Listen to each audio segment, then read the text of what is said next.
بسم اللہ الرحمن الرحیم صلی اللہ علی حبیبہ محمد وآلہ وصحبہ وسلم۔ ناظرین، آج میں آپ کی خدمت کے اندر جو نسخہ پیش کرنا چاہتا ہوں تو وہ ان دوستوں کی خدمت کے اندر یہ نسخہ جو ہے وہ پیش کیا جا رہا ہے جن کے منہ سے بدبو وغیرہ آتی ہے۔ یعنی کہ جب کوئی آدمی گفتگو کرتا ہے تو لوگ کہہ دیتے ہیں یار تھوڑا سا پرے ہو کر منہ تھوڑا سا پیچھے کر کے گفتگو کرو، آپ کے منہ سے مجھے جو ہے وہ امک آ رہی ہے، آپ کے منہ سے بدبو آ رہی ہے، تو وہ محفل کا جو رنگ ہوتا ہے وہ خراب ہو جاتا ہے۔ تو اب جو مطلب ہے سامنے جب اس طرح کی بات کر دے تو بات کرنے والا جو ہے اس کے دل پر بڑی گراں گزرتی ہے کہ اس نے جو ہے وہ نفرت کا اظہار کیا۔ تو لہٰذا اگر کسی صاحب کے منہ سے بدبو آتی ہے تو یہ کیوں آتی ہے؟ اس کے آنے کا سبب جو ہوتا ہے وہ یہ ہے کہ جو معدے کے اندر جو غلیظ اور فاسد مادے اور رطوبات جو ہے وہ جمع ہو جاتے ہیں، خارج نہیں ہوتے، یا البتہ قبض وغیرہ ہوتی ہے، تو اس کی بنا پر تو البتہ یہ جو معاملہ جو ہے وہ پیش آتا ہے۔ کوشش یہ کرنی چاہیے کہ پہلے البتہ جو ہے وہ قبض کا علاج جو ہے وہ ضرور کرنا چاہیے۔ اگر ایسے دوستوں کو قبض ہو تو وہ قبض کا علاج کریں۔ اس کے لیے میں ایک نسخہ آپ کی خدمت میں رکھ دیتا ہوں کہ آپ نے رائے لینی ہے اور آپ نے یہ تمے کا جو گودا ہوتا ہے وہ لے لیں، اور پھر اس کے ساتھ ہی آپ اس کے اندر جو ہے وہ گند کا عملہ ساز جو ہے وہ لے لیں۔ بس صرف یہ 3 چیزیں کافی ہیں۔ تو برابر وزن لے لیں، تو لے کر اچھے طریقے کے ساتھ ان کو جو ہے وہ کوٹ پیس کرے تو اس کا فائن پاؤڈر بنائیں۔ جب یہ آپ کا بالکل فائن پاؤڈر بن جائے تو اس کو کپڑ چھان کر لیں۔ کپڑ چھان کرنے کے بعد تو آپ اس کے کیپسول جو ہیں وہ بھر لیں۔ تقریباً آپ 1000 جو ہے وہ ملی گرام کا جو کیپسول ہے وہ بھر لیں،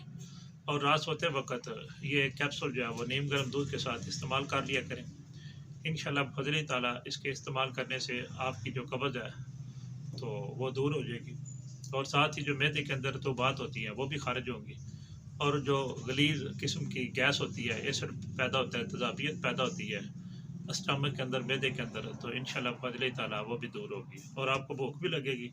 اور اس طرح کی جو گندی اور غلیظ جمی ہوئی بلغم جو ہے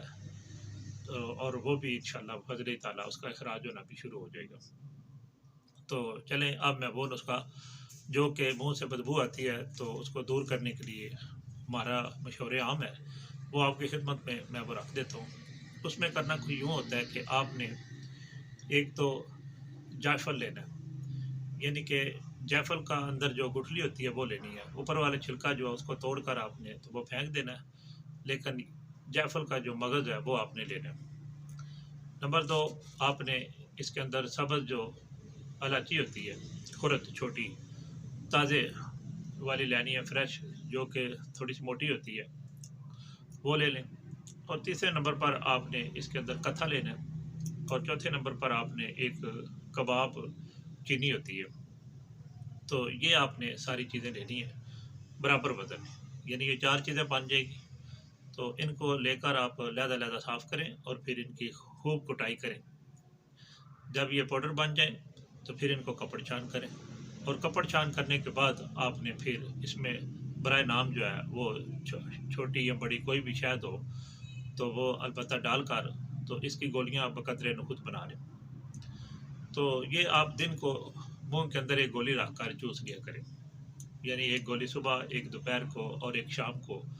روزانہ جو ہے وہ مطلب 3 گولیاں آپ نے وہ چوس لینی ہے۔ تو انشاءاللہ بفضل تعالیٰ یہ اتنا مزیدار نسخہ ہے، اتنی کمال کی یہ ٹیبلٹ ہے کہ جب آپ کسی کے ساتھ گفتگو کریں گے تو آپ کے ماشاءاللہ جو منہ ہے وہاں سے خوشبو آئے گی، جب ہوا نکلتی ہے تو پھر وہ خوشبودار ہوگی، اور ہر بندہ آپ کے ساتھ گفتگو کرنا، آپ کے قریب بیٹھنا پسند کرے گا، اور یہاں تک کہ اس بندے کے جو ہے وہ پسینے سے بھی خوشبو آنی شروع ہو جاتی ہے، اور جسم کا جو پسینہ ہوتا ہے وہ بھی معطر ہو جاتا ہے، صاف ستھرا ہو جاتا ہے، تو اس کے نہ کپڑوں سے بدبو آتی ہے اور نہ جسم سے بدبو آتی ہے، نہ منہ سے بدبو آتی ہے۔ تو بعض اوقات میں پہلے اس میں جو ہے وہ روغن صندل بھی ڈالا کرتا تھا، لیکن اب چونکہ وہ کافی مہنگا ہو گیا تو اس لیے میں وہ تو نہیں ڈالتا۔ ہاں اگر کوئی دوست احباب ساتھی جو وہ پیسے رکھتے ہوں، صاحب مطلب فراست ہوں، صاحب ثروت ہوں، تو مالدار ہوں، تو وہ اس کے اندر 1 تولہ اگر یہ ساری چیزیں تولہ تولہ لینی ہے تو 1 تولہ جو ہے وہ روغن صندل جو ہے وہ اس کا بھی اضافہ کر لیا کرے۔ تو انشاءاللہ فضل تعالیٰ پھر کیا ہی کہنے، پیشاب کے اندر بھی پھر انسان کے جو ہے وہ سمیل نہیں آتی۔ تو جو لوگ کہتے ہیں کہ میرے پیشاب کے اندر سمیل آتی ہے، میرا پیشاب جل کر آتا ہے، اور میرا جب میں پیشاب کر کے میں باہر نکلتا ہوں تو لوگ کہتے ہیں کہ واش روم سے مطلب کس نے پیشاب کیا، تو ان کے پھر چھوٹے پیشاب میں یعنی یورین میں بھی خوشبو آتی ہے، جسم میں بھی خوشبو آتی ہے، اور پسینے میں بھی خوشبو آتی ہے، اور جب وہ بولتے ہیں تو ان کے منہ سے بھی خوشبو کے جھونکے جو ہیں وہ نکلتے ہیں۔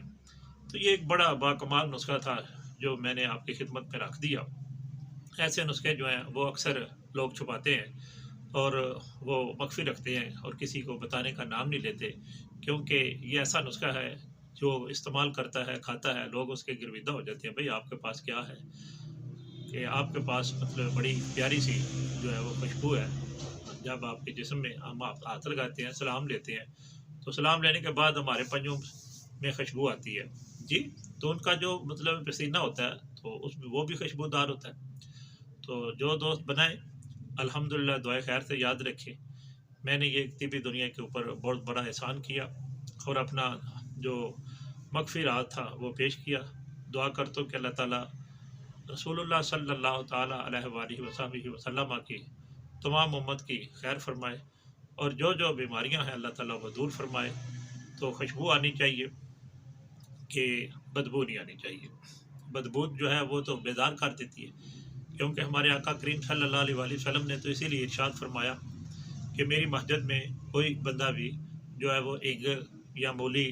یا اس طرح جو پیاز ہے، تھوم ہے، تو لہسن وغیرہ کھا کر وہ نہ آئے، فرشتوں کو بھی جو ہے وہ بیداری ہوتی ہے۔